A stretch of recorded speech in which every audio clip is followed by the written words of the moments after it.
Hey everyone, good and bad at the same time. It's quantum economics. You're watching Techstrong, gang.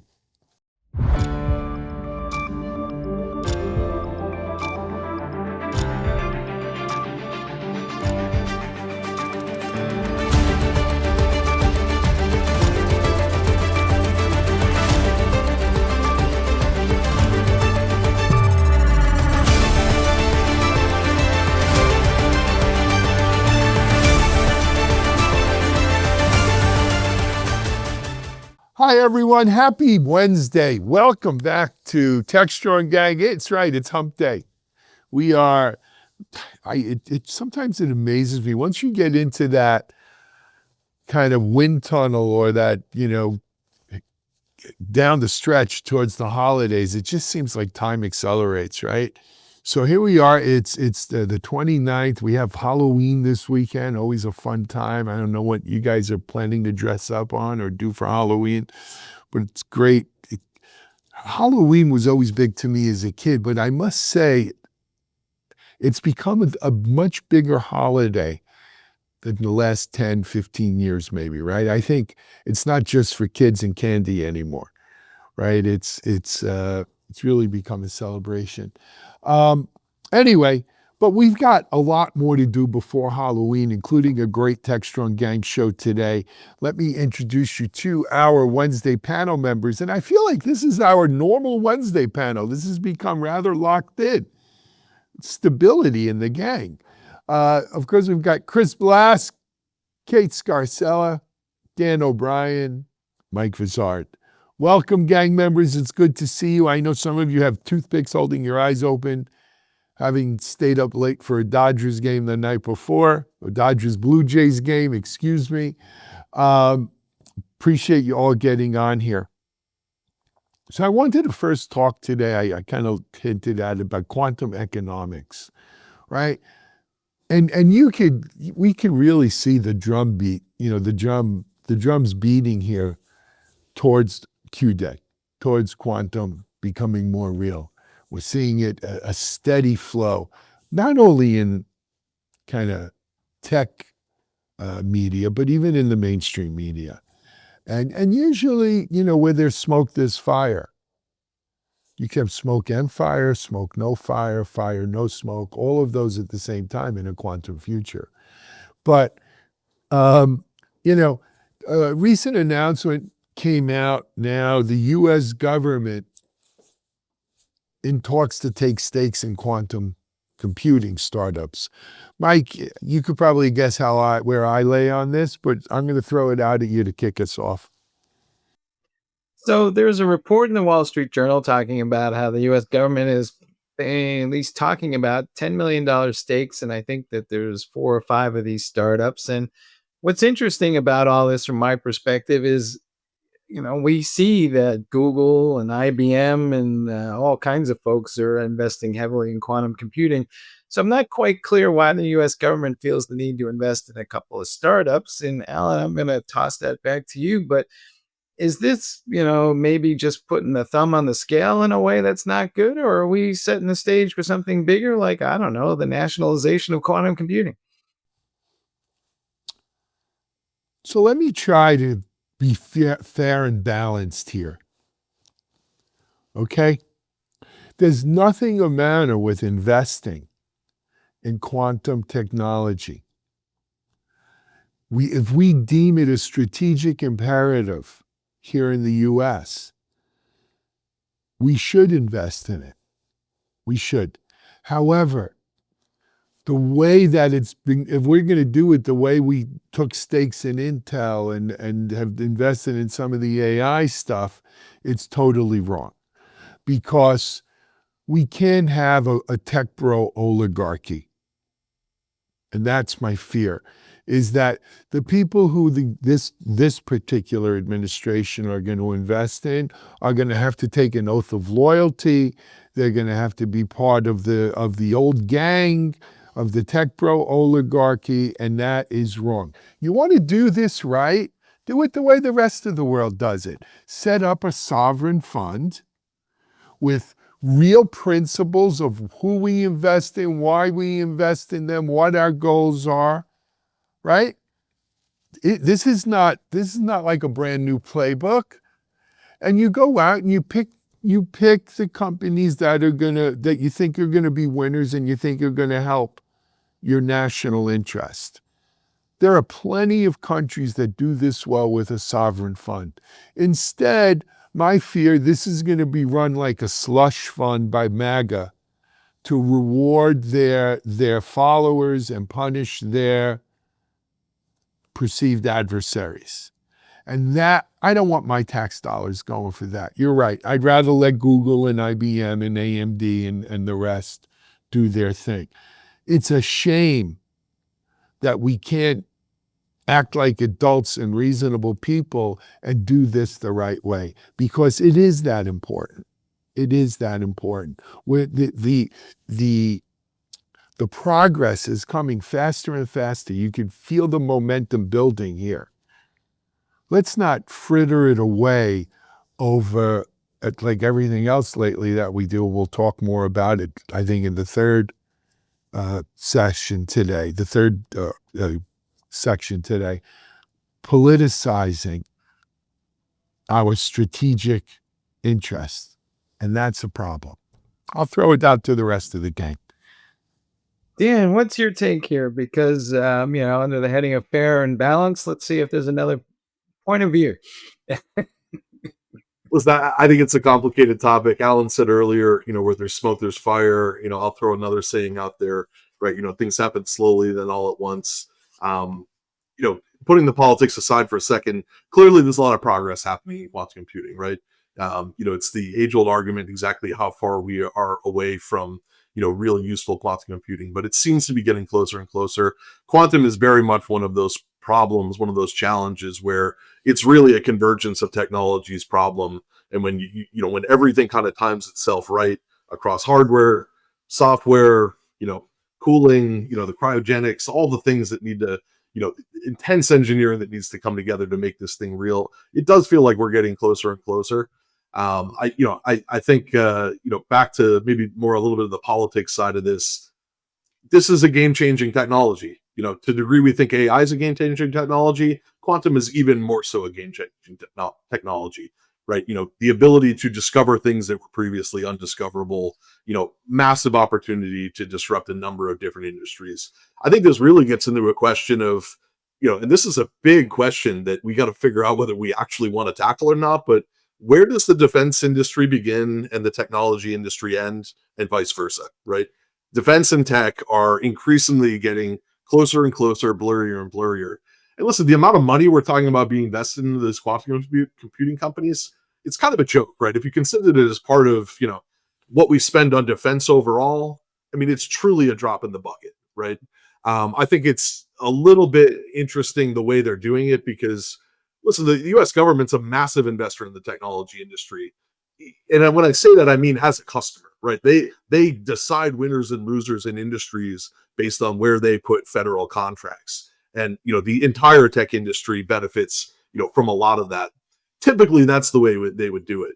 They're being a little bit more direct with the investment and taking more of an ownership stake versus really helping to, propel certain companies and, help that progress along on what could be, a majorly important, strategic, technology advantage for the United States versus its enemies, at a global level.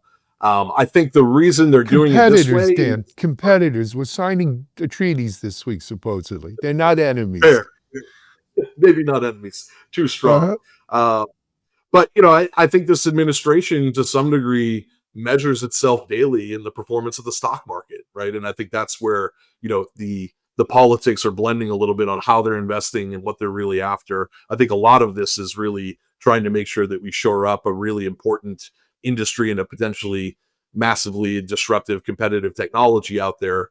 But, the way they're doing it also feels like it's a little bit of, getting into the, stock market side of things and really trying to drive a few companies forward.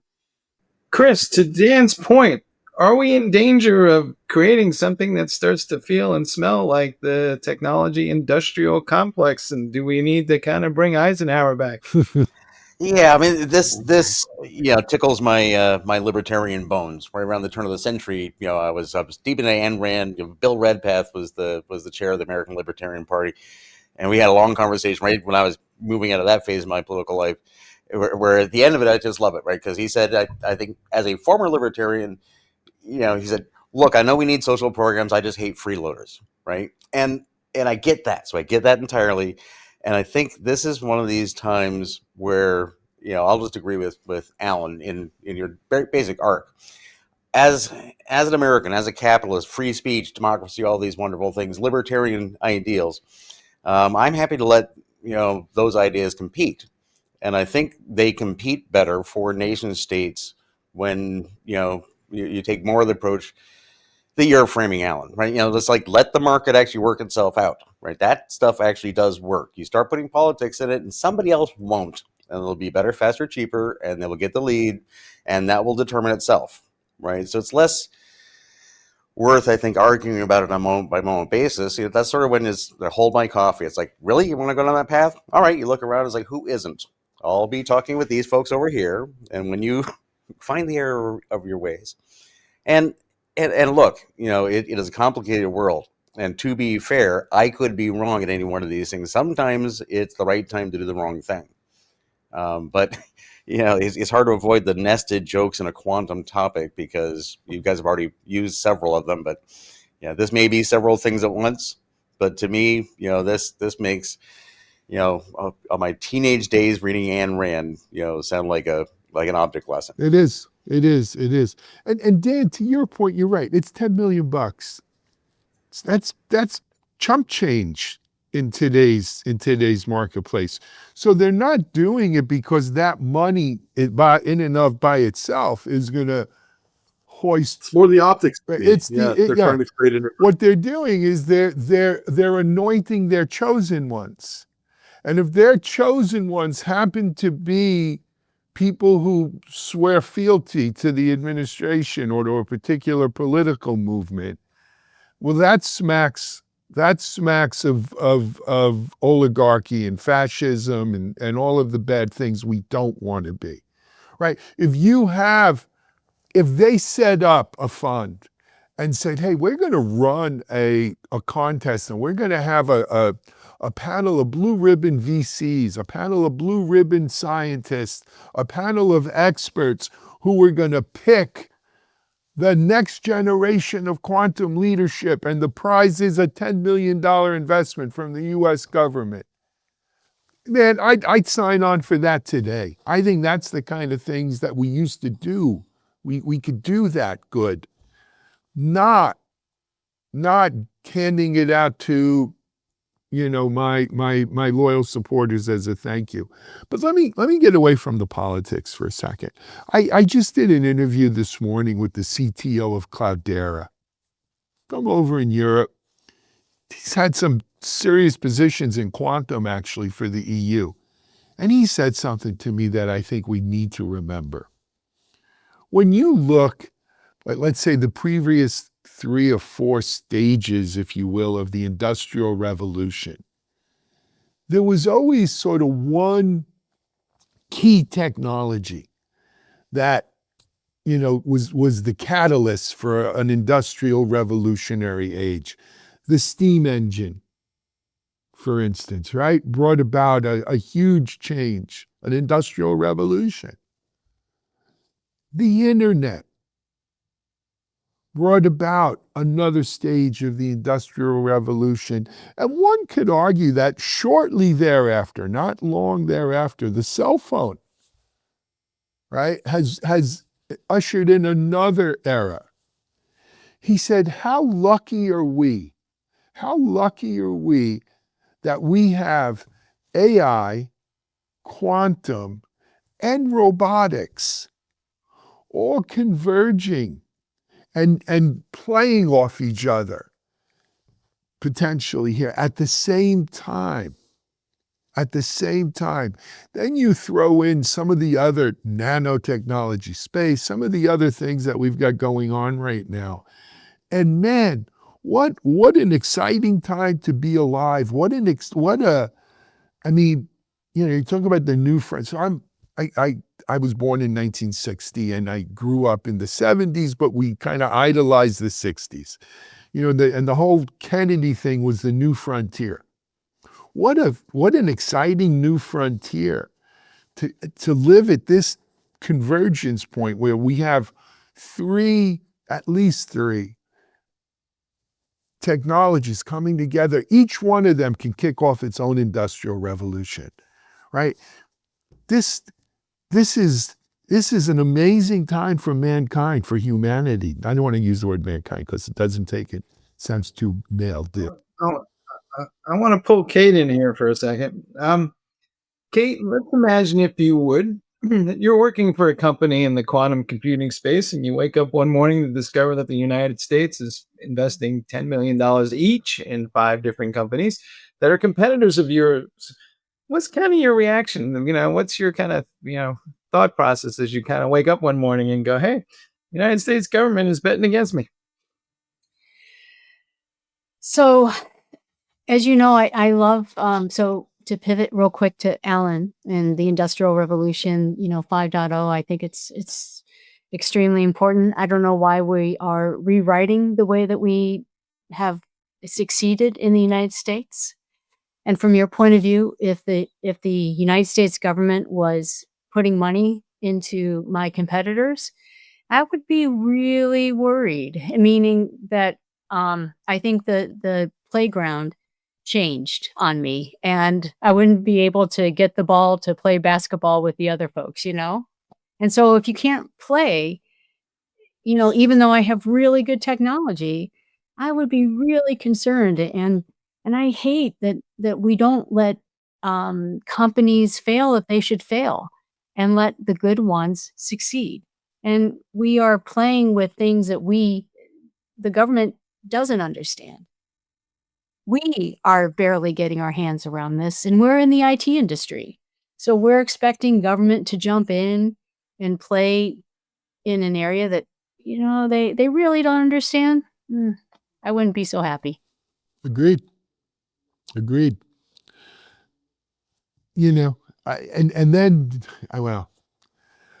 do want to just close out positively here, right? Google, their Willow chip, they made some announcements this past week. Progress is happening, right? Yeah. That IBM AMD thing is pretty impressive. Yes, it is. So it is exciting. Future is a hybrid future, right? I mean, I think that's the thing you're seeing stack up here, right? You've got new quantum algorithms happening, with Google. You've got, quantum algorithms being able to run on kind of classical hardware being demonstrated by IBM and AMD. So, all the progress is adding up. I think it just means we're getting closer and closer.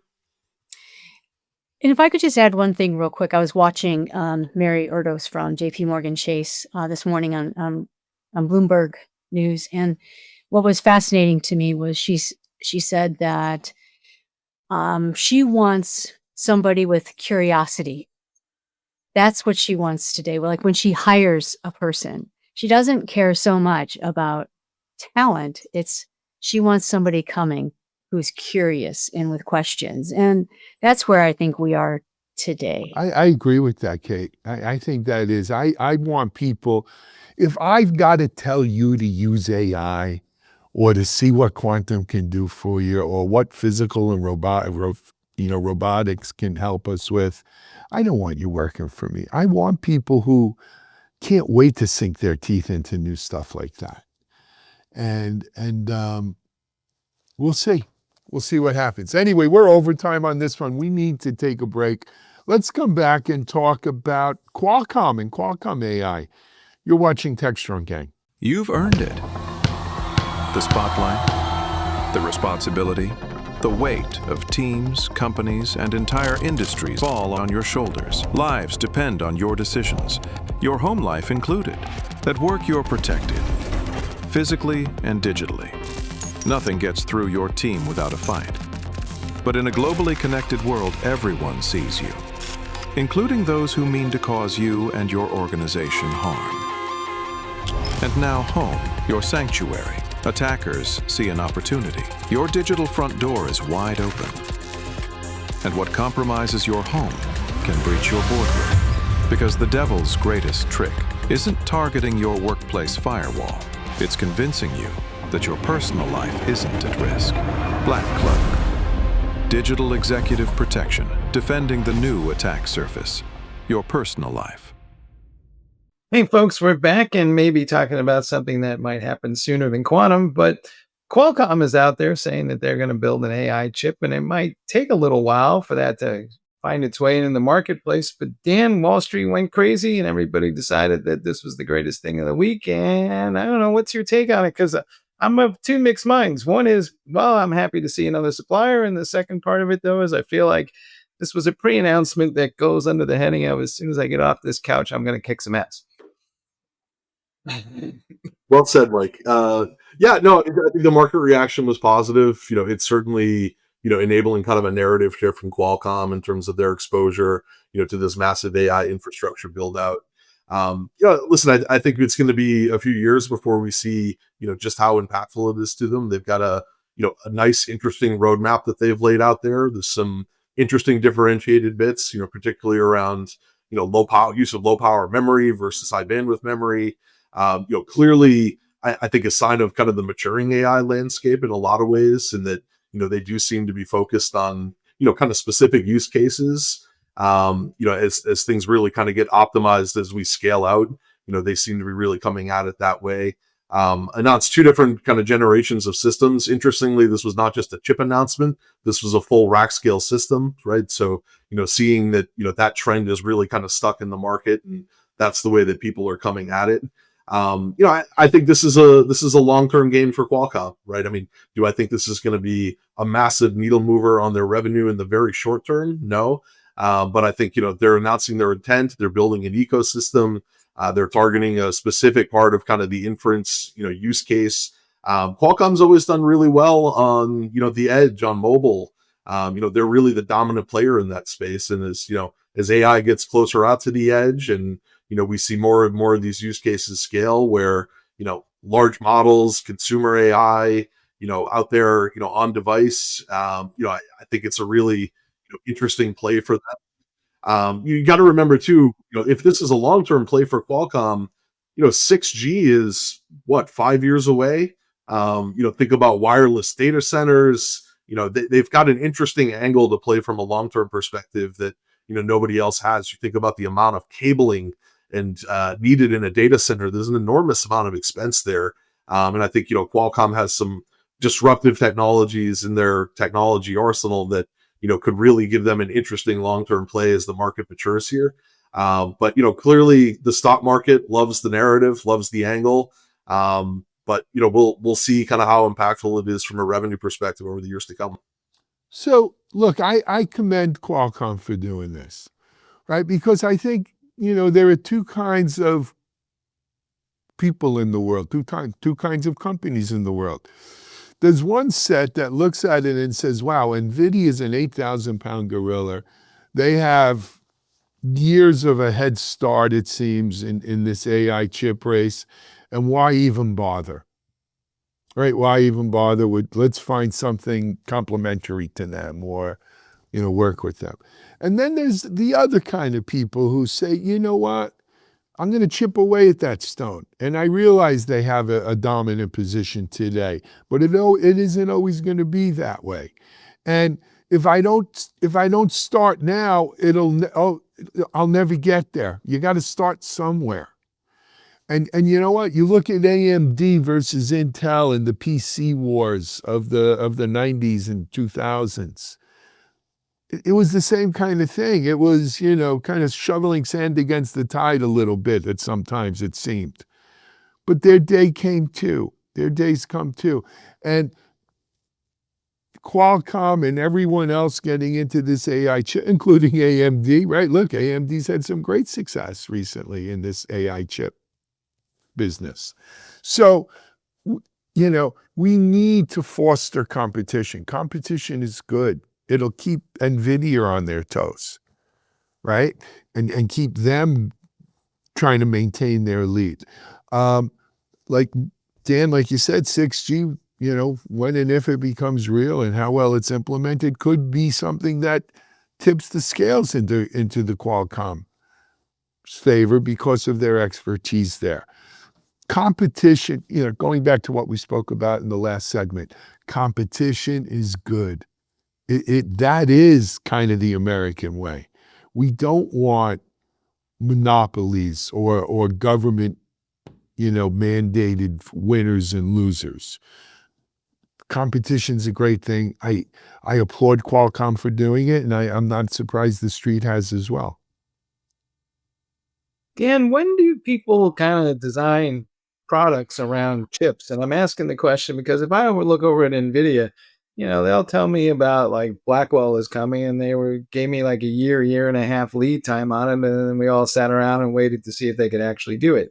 Qualcomm will be probably the same thing, but am I designing something 3 years out on the premise that Qualcomm will have a chip that I'm going to use?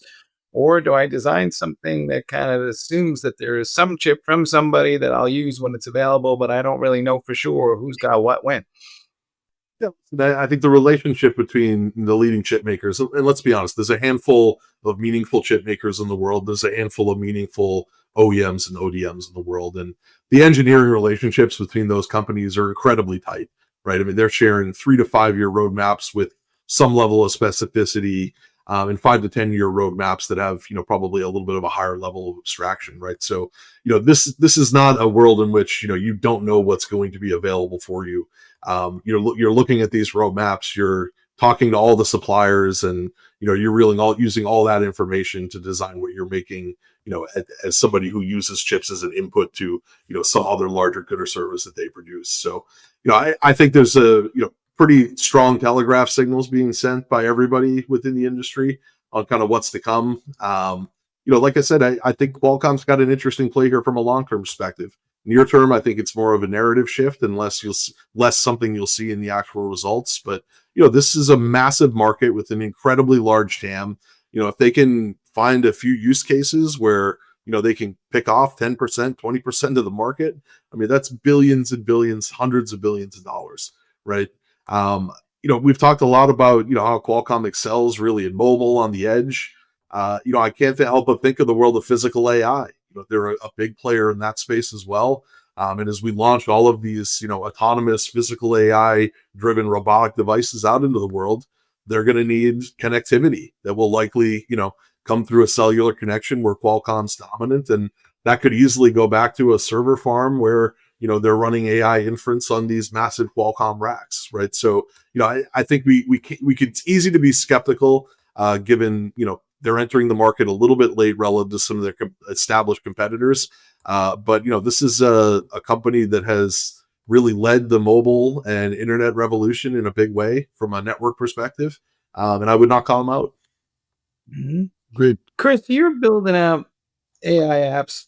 How much of this factors into your thinking as you start to build out a project? And are you planning a year from now for a certain amount of capability being available, and then we'll be severely disappointed if it's not? Or are you just going with what you know? I think it's. I've mentioned on this show a number of times, that this show itself is one of my little metrics, because every week we come back and talk about these things, and I can go back to March, April, May, particularly. We had Dan, you and Dan and I. So it's on that same path. I think that on this side, the hardware compute based thing will continue to go as we discussed, right? Earlier this year, we were still thinking, I'm going to have this, not just one GPU, I'll have 1 million GPUs, and I'll take every single thing I do and go all the way to the top and come back down, and that doesn't make any sense. And through the year, we got more into at the chip level and all these different deals. That's, that workload is spreading out. We've talked about how an LLM, what we horribly call artificial intelligence, an LLM as a semantic tool in a workflow embedded in things is different than a chat, LLM that you're talking to, and we're just working through what this even means.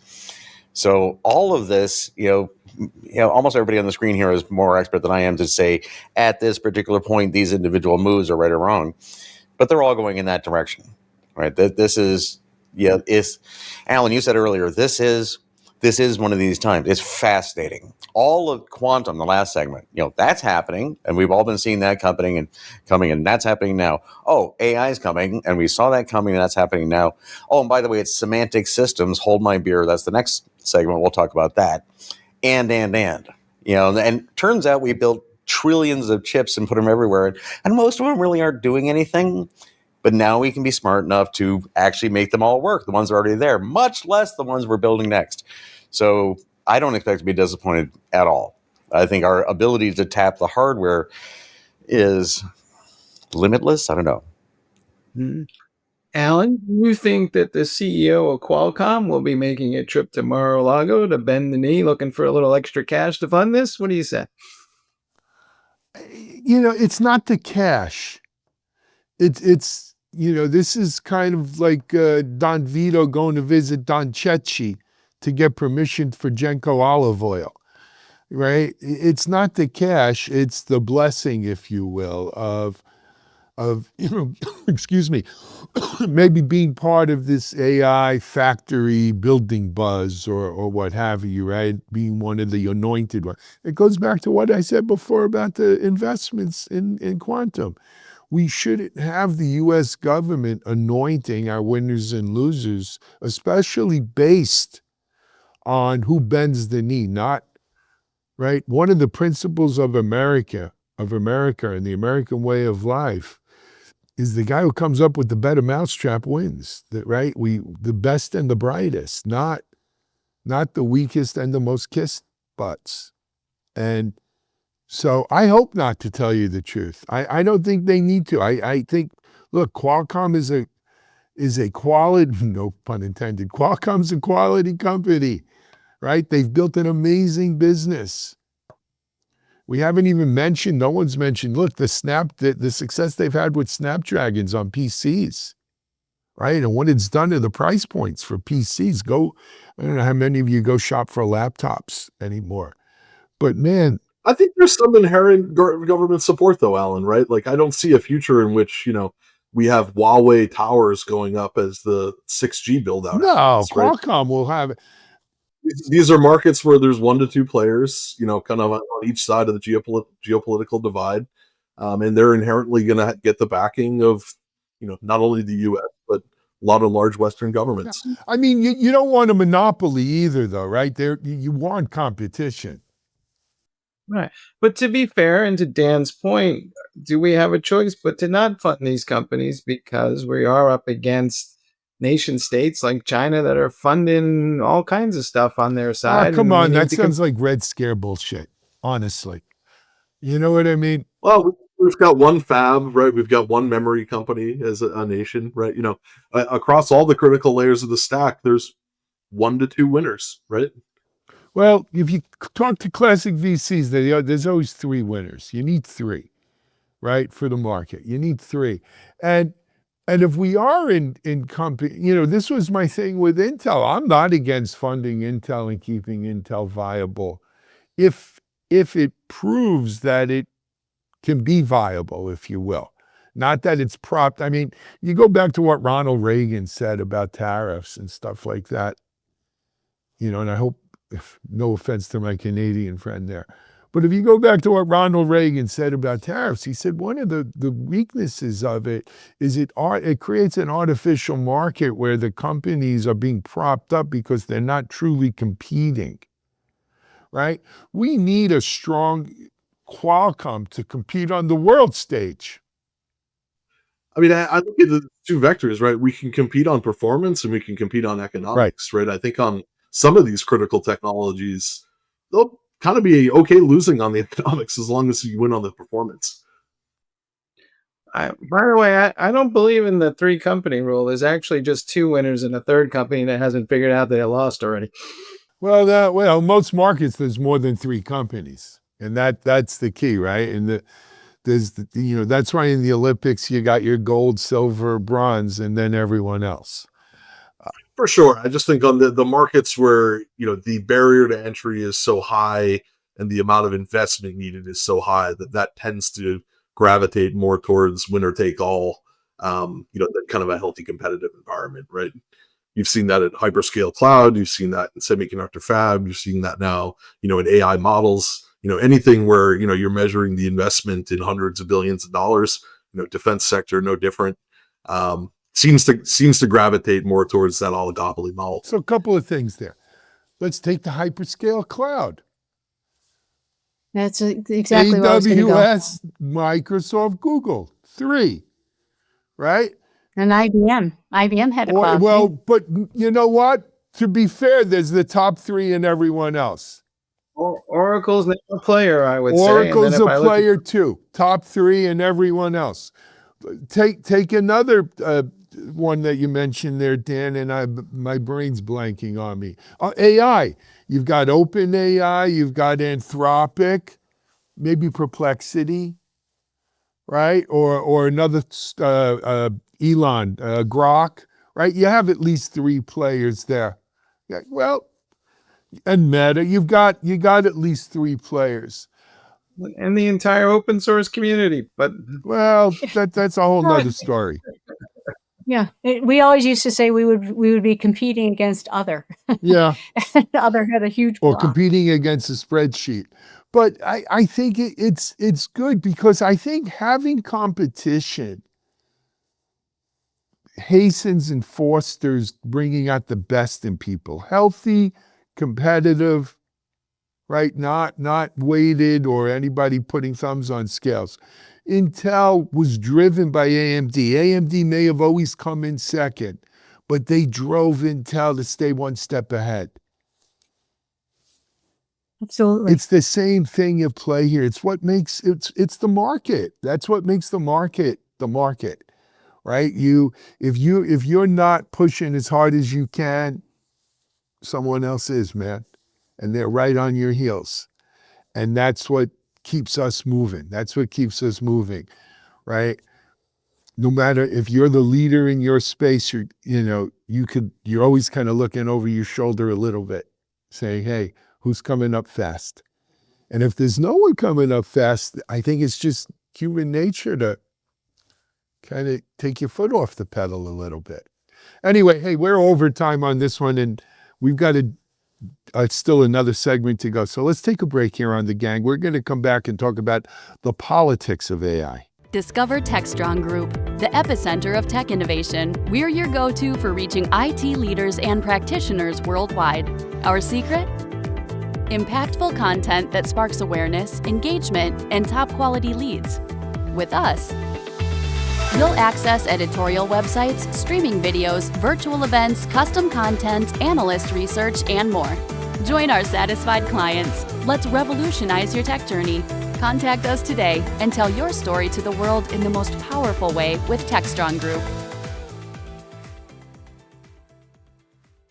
Hey folks, we're back and we're talking about this position that a super PAC has taken. It's led by Mark Andreessen and his folks in the Silicon Valley area. And basically they came out and said that they were going to support political candidates from Republicans or Democrats as long as they were pro-AI and not all for regulating AI, which probably might eliminate a lot of Democrats anyway. But it was interesting to see, are they trying to kind of pull back and establish some neutral ground? And I immediately got a response from the White House where basically the White House said, how dare you slap us in the face after we did all these wonderful things for you? Chris, what's your take? What's going on here? I haven't heard better news in a long, long time, right? So I've been predicting this sort of response from this administration at about this time, and in general, as we discussed in previous segments, organizations with this sort of view would probably not like this sort of thing, which is a positive indicator that we're getting to the point where it's a real threat to malicious narrative influence operators, right? So, as Alan, back in 2008, I spent a whole year, thinking about this, and with the Obama campaign in leadership of the rapid response team, and it was interesting. I was the conservative in that group, right? It was a funny time in politics, and And Steve Bannon started, from what I know, 2 months before I got involved with that, and has stayed on that path. And Valery Gerasimov and Putin in Russia, and these other, full-time malicious narrative threat actors who made livings out of that have been dominating the landscape since. And the entire posit and premise of civic AI and attestation systems and everything I've been working on, not just in this space, in cybersecurity, technically, everything the Quietwire is about now in the civic AI open source project, is on the premise that at a certain point to our conversations in the show about the economics of competition and so forth, it works in the short term to just flood the zone. We'll keep it Russian for the moment. Valery Gerasimov, the Gerasimov doctrine, since 2012, Putin has built his entire national strategy on that, and it's about the ability to use bullhorns to dominate all public narrative forever. What's happening with a number of things, being driven by AI in multiple ways, is that that's not going to be viable for much longer. So I take this administration making exactly this pushback exactly right now as the most definitive proof that those of us in the narrative sovereignty, narrative integrity world are correct. That these systems of mass narrative domination are like dinosaurs at the end of their era. They're the large corporation with 30 years in the space when the startup comes in that turns a lot faster and brings them down. Yeah, this is, I think, the strongest indication we're at the end of this mind-numbingly tiring era of narrative bullhorning all over the world, right? It just doesn't work that well anymore. Chris, to quote Michael Corleone, Godfather Part 1, now who's being naive, Kate? Why are they so defensive? Why is a voice like this? And again, I'm trying to keep it out of personal politics. But if I'm correct, if this narrative voice, this U.S. administration is not a sincere narrative partner, why else would they be pushing back against this right now than the fact that there's concern? That the methods they use to hold power are at threat. Because fascists are going to fascize, or whatever the word is. But here's the real deal. When you combine that stance with deciding who I'm going to invest in and anoint as my chosen ones while I'm in power, that's where stuff goes south.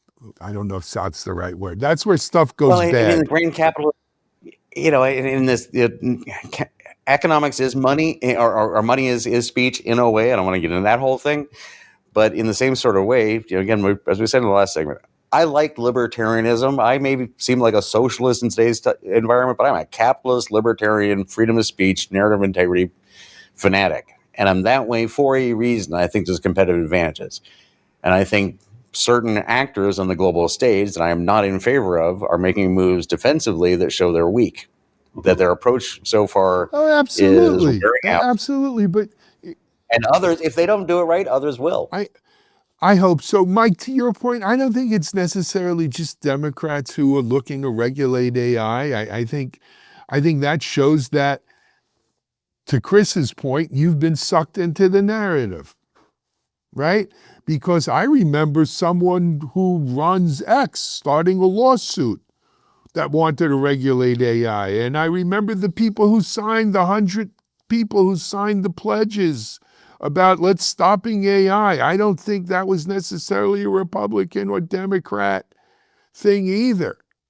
So let's not put people into camps based upon the propaganda that comes out of, our political machines, right? Well, and we've actually called this segment politics. And we're talking, so we'll let's run the gamut on it. To be clear, I'm not picking on any one particular political party or structure. I'm kind of fed up with all of them, kind of commonly. I think perhaps for more nuanced reasons. I think the liberal international order has spawned liberal and literally called liberal sometimes the opposite. Australia, what are you thinking? But anyways, all what we would see as Western liberal political parties are inefficient at best, terrible at worst. Well, A lot of the democracy criticisms itself are not is wrong. inefficient. The idea of regulating this, this is again, I should be arguing with the Republicans. I should be a Republican again right now, because this is where my libertarian, Republican, free market, economics bones just tingle. It's like, you can't regulate this. This is like regulating speech. Forget it. Yeah, and if you see this as a threat, then you're not in favor of free markets, free speech, economics, and you'll get run over by but those who here's are. the thing. We're missing the irony here, guys. There's an ironic moment here. You've got Mark Andreessen, who during the last election cycle really came out hard right in supporting this administration and supporting the candidacy of Trump. Right? He put big money and put his money where his mouth is and put his mouth where it shouldn't have gone in supporting Trump versus Kamala, or, in supporting the hard right. He's now recognizing that it's not a question of what political label you have on, whether you're wearing a red tie or a blue tie. He wants to back people who are going to further his own business ambitions, which is the way it's supposed to be. That's America. That's America. I support people who are going to help me. Am I selfish? Yeah. But that's America. That's what it's supposed to be. The problem of it, Alan, right? I mean, I think part of what they're trying to do here is kind of ask that famous question of, just because you can doesn't mean you should, right? You're right, have we Dan. actually hit the societal impacts of achieving AGI, right? We probably haven't. I'm not sure we could. Chris maybe has. Yeah. No, Dan, I agree with you. I agree with you there, but we don't have the will to regulate that today, I don't think, is the issue. No, and you can't judge the intention good and honestly because of what you were saying, which is, because there's an inherent kind of economic interest alignment behind it. I think we're kind of missing the point of what is a pretty good question of, do we actually want to do this, right? We're kind of driving very, very hard to it without having a lot of the hard conversations about what it really means. But look, again, look at the history of mankind. When have we ever... I'm sorry, Chris, let me just finish this. This is where I specifically say libertarian because I always, to be clear, the Libertarian Party, libertarian ideals, Ayn Rand, it's all very simplistic and naive. However, right, there are principles in there, and I fundamentally believe them. And this is a perfect example where we're running down a path that's testing that belief. We're like, well, maybe not this time. Maybe we'll actually. And I'm just looking at this, and I have my same concerns. I think we will be okay. Let me deliver that message. If I'm right, we'll be fine. But we're finding ourselves saying, well, we fundamentally believe in, but not in this case. It's like, well, I think we should. But when have we ever to your point, not? Dan, I don't think we have a choice. We're going down this path anyways. Exactly. Dan, that's my point. I don't disagree. Just because I think that's, just because we can doesn't mean we should. We're not. That's what supposedly separates us from animals, right? But when have we not? Because at the end of the day, humans are animals. And that's my fear. I think this goes to what we talked about last week with the Valley. It's getting a little out of touch and kind of pursuing its own interest apart from the rest of the country. And the rest of the country is going to take notice. And do not be surprised when you start spending billions of dollars on making sure that there's no regulation for AI, that you wake up one morning and there's going to be regulations for AI because everybody's going to be paying attention to the conversation and conclude the opposite. But to Dan's point, maybe it's a good thing. I don't know. Yeah, I just think a lot of the paths where AI could take us ultimately start to get into the territory of kind of redefining what it means to be human, right? And, I don't think the everyday person has really put much thought into that. No. Well, we haven't, and not to discount anybody's concerns, but because this is existential in the extreme. It's just that I and the people I've been spending a lot of time with this year have been thinking about this an awful lot, and I think Alan, you're right. This is happening anyway. There's no stopping it, right? And if we don't, and my kids can pick on me for even saying that. I'm old. I get to, but it will work out because the downsides are so extreme that we don't want to go there. We won't go there. But we have to go through it like we do with everything else. And again, this is the American libertarian, just seriously individualistic approach. Open your eyes, pay attention. This is where we're going. The storm is coming. This is, the entire world is Jamaica this morning, right? So the storm's here. Deal with it. Hearts out to the people of Jamaica. Let's end it on that. Guys, I got to run. Kate, Chris, Dan, Mike, thank you for joining. Thank you for watching us. I hope you've enjoyed the discussion. We'd love to hear your thoughts on this, right? People vote with their voices and their keyboards and everything else. So don't be afraid to log in and speak out on this. I think it's important to all of us. I hope you enjoy Techstrong TV immediately following this. Of course, we'll have another Fresh Gang tomorrow for Thursday. But until then, this is Alan Shimel on behalf of the Techstrong Gang. Have a great day, everyone.